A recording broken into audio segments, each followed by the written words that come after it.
It works just like in the ground, okay? The plants need nutrition, right? And they get it from a number of different bacteria and funguses that live in the system, okay? They got to basically take the waste from the fish and turn it into plant food. So the example they like to use is ammonia. Ammonia from the fish is turned into ammonium ion by bacteria, and it's converted to nitrite and then to nitrate. All this is done by bacteria and funguses that live in the system.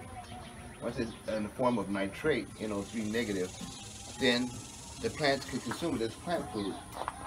And after they get through consuming it, then when it's clean, when it goes back to the fish, it's been cleaned up.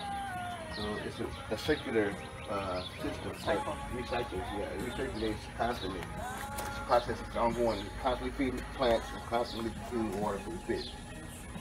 Wow. So